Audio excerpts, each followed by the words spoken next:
A lot of weird stuff going on today, which was ultimately a nothing breakaway stage, kind of like stages 12 and 14.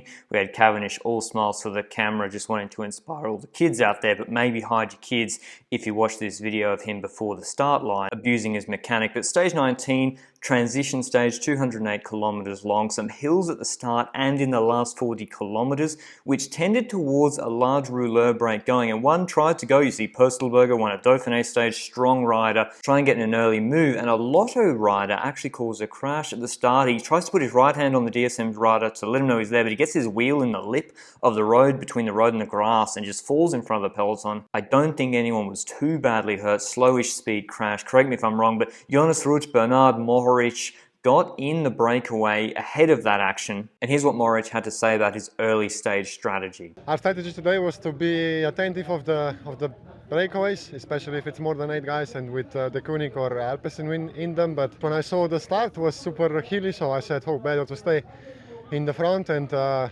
you can still stop from the breakaway after if you need, no? So after that crash, those that were left in the peloton were pretty much in go slow mode, no one really attacking. There were a couple of UAE riders caught behind it, and they were trying to catch back up the teammates of Tadej Pogacar. And I thought that small break was gone, Alpecin would control, I'd have a bit of a nap, before Tadej Pogacar decided to mark a move. He wasn't getting in the break, he's trying to shut down this breakaway personally. He goes full Patron mode, Schkern's trying to get in the break, Kwiatkowski following his wheel.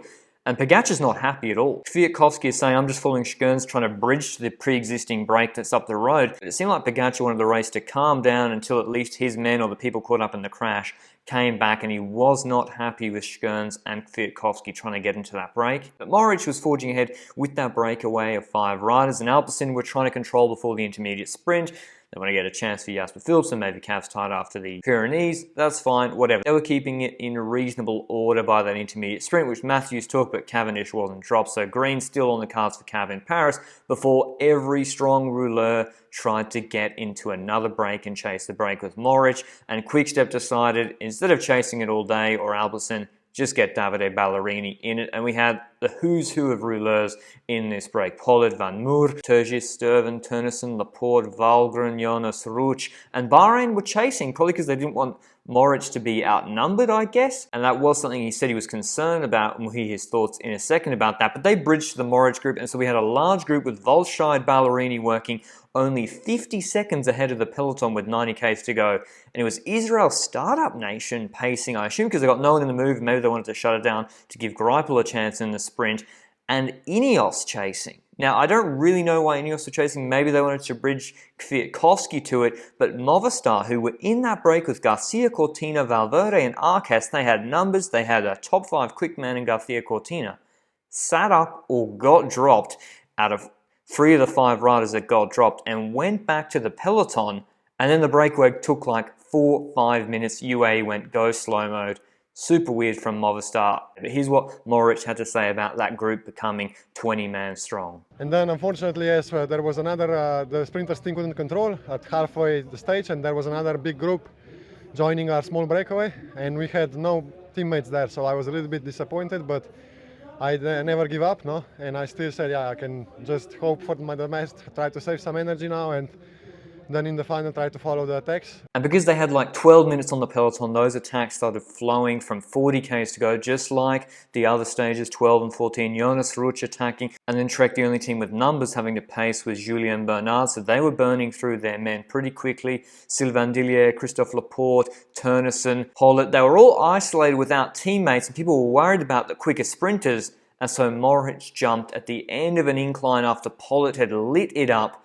Everyone sits up, and he starts going his own pace into a slight headwind, getting every draft off every motor that could go past as much as possible, which is a smart thing to do. It's their job to get out of his way. And you can see behind a lot of people freewheeling. 50-second gap with 17 k's to go for Mohoric.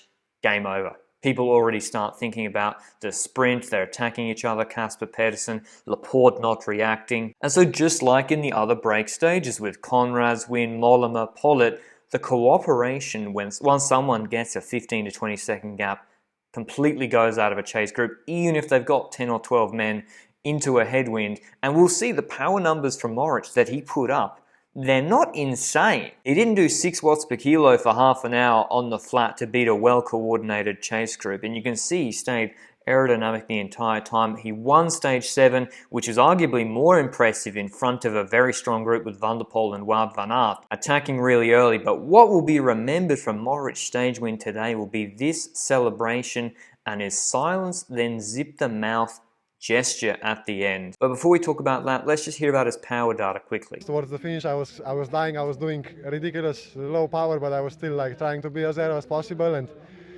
fortunately, I managed to keep the gap to the line. This part of Mohoric file is when the break knew the peloton couldn't catch them and they started attacking each other 40 k's from the line. His normalized power is 381 watts, lots of peaks.